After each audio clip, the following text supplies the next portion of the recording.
जून 1996 उल्हासनगरमध्ये अघोषित संचारबंदी लागली होती. कारण देखील तसंच होतं. Auto union leader Ramakant Chavan याचा खून करण्यात आला होता. या खुनाचा आरोप सिंधी लोकांवर होता.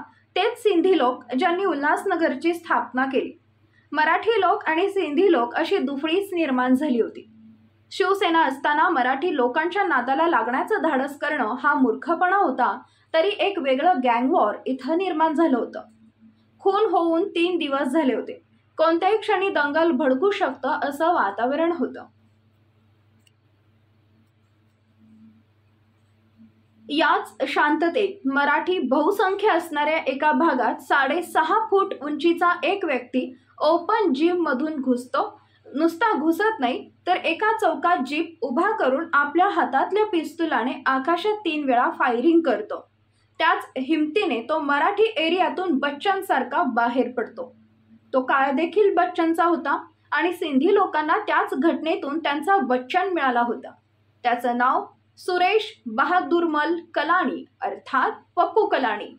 नमस्कार, टॉप मराठीमध्ये आपले स्वागत आहे.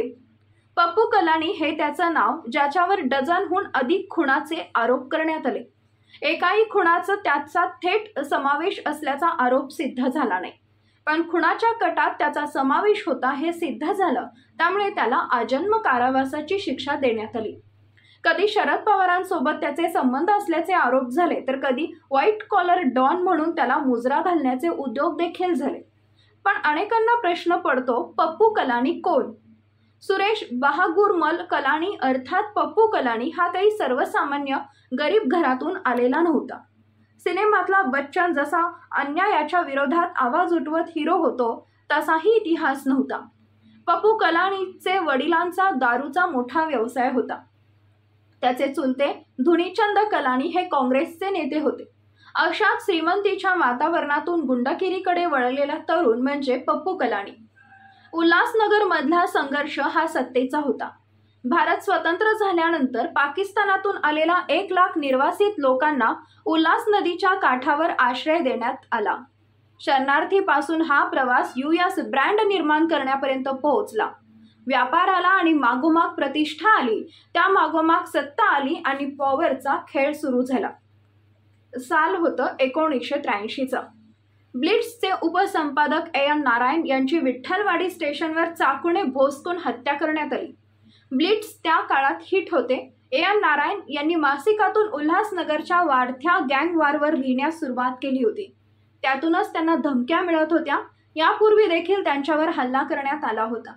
पण पाणी डोक्यावरून चाललाय हा विचार करून एन नारायण यांच्या हत्येचा यशस्वी कट करण्यात आला. या हत्येत 2 नाव असल्याचं सांगितलं गेलं. एक पप्पू कलानी आणि दुसरा गोपाल राजवाणी.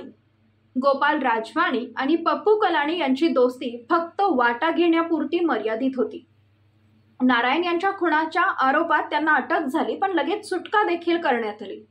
2 वर्षानंतर म्हणजेच 1985च्या दरम्यान पप्पू कलानी आणि गोपाल राजवाणी यांच्यात वाद झाला. हा वाद पैशाचा होता.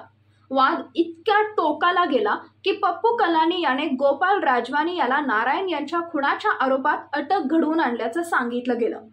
गोपाल राजवाणीला अटक करण्यात आली. गोपाल राजवाणी याला पोलीस रिक्षातून विठ्ठलवाडी पोलीस स्टेशनला घेऊन चालले होते. त्याचवेळी कलानी यांच्या गुंडांनी त्याच्यावर जीवघेणा हल्ला केला. फक्त नशिबाच्या जोरावर गोपाल राजवाणी याचे प्राण वाचले. जीवाच्या भीतीने तो हाजी मस्तानला जाऊन भेटला. हाजी मस्तानने त्याला प्रोटेक्शन दिलं. गोपाल राजवाणी दुबईला जाऊन दाऊदला भेटून आला.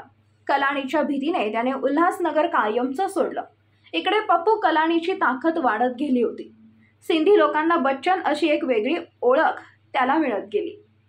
1986च्या दरम्यान उल्हासनगर महापालिकेच्या इलेक्शन लागल्या. चुलते धुनीचंद कलानी यांच्या सांगण्यावरून पप्पू कलानी नगर परिषदेच्या इलेक्शनला उभा राहिला. उल्हासनगर काँग्रेसमध्ये 2 प्रमुख गट होते. दोन्ही गट तितकेच पॉवरबाज होते. पहिला होता कलानी यांचा तर दुसरा होता बहराणी यांचा. उल्हासनगरच्या इलेक्शनमध्ये पप्पू कलानी पहिल्यांदा निवडून आला. आता प्रश्न होता नगराध्यक्ष पदाचा. या पदावर गोप बहाराणी यांनी दावा ठोकला, पण पक्षाच्या वरिष्ठांनी समोपचार घडवून आणत पहिले 30 महिने पप्पू कलानी यांना अध्यक्ष करण्याचं ठरलं.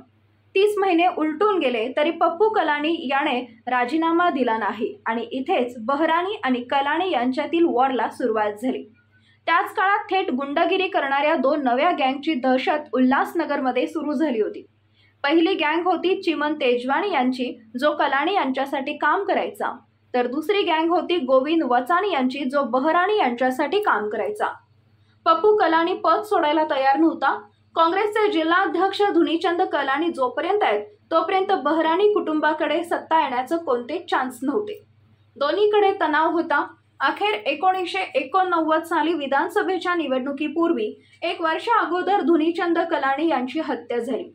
या हत्येच्या संशयाची थेट सुई बहरानी फॅमिलीकडे होती आणि इथून उल्हासनगरच्या व्यापारी शहरात एका खुनी सत्राला सुरुवात झाली।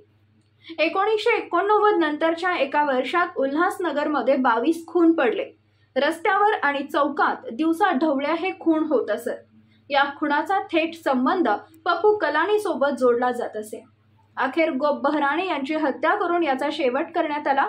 याच दरम्यान गोपाल राजवानी याचा बॉडीगार्ड असणाऱ्या मारुती जाधव याची देखील हत्या करण्यात आली।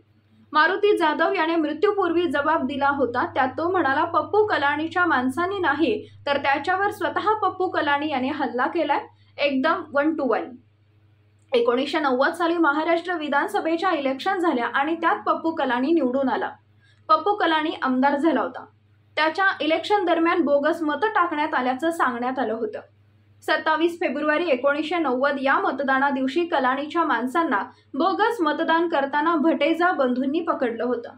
त्यांनी कलानीच्या माणसांना वॉर्निंग दिली होती। या गोष्टीचा शेवट म्हणजे भटेजा बंधूंपैकी एक घनश्याम भटेजा याची त्याच दिवशी रात्री हत्या करण्यात आली। त्याचा भाऊ इंदर भटेजा या हल्ल्यातून वाचला। त्याला पोलीस प्रोटेक्शन देण्यात आलं, पण पोलीस प्रोटेक्शन असताना देखील 2 महिन्यात त्याची देखील हत्या करण्यात आली। शरद पवार हे केंद्रात गेले आणि महाराष्ट्राचे मुख्यमंत्री सुधाकरराव नाईक झाले। सुधाकरराव नाईक यांनी पप्पू कलानी विरोधात फास आवळला। टाळा अंतर्गत 1992 साली त्याला अटक करण्यात आली। सुधाकरराव नाईकांनी जाहीरपणे असंही सांगितलं की पप्पू कलानी याला अटक करण्यात आल्यानंतर शरद पवारांनी त्याच्याशी नरमाईने वागण्यास सांगितलं होतं। अटक झाली, कोर्टात केस सुरू झाली आणि तारीख पे तारीखचा खेळ सुरू झाला।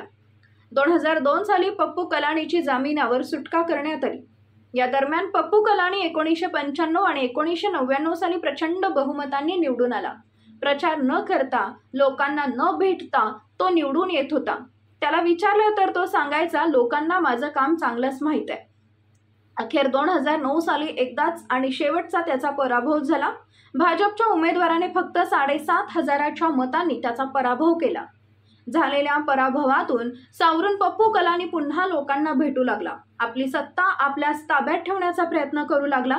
अखेर 2013 साली त्या केसचा निकाल लागला। कलानीसह अन्य 2 आरोपींना देखील दोषी ठरवण्यात आलं। खून नाही पण खुनाचा कट रचण्याबद्दल आजीवन कारावासाची शिक्षा त्याला ठोठावण्यात आली। याबद्दल तुम्हाला काय वाटतं कमेंटमध्ये नक्की सांगा। तेव्हा पुन्हा भेटू पुढील भागात। तोपर्यंत धन्यवाद।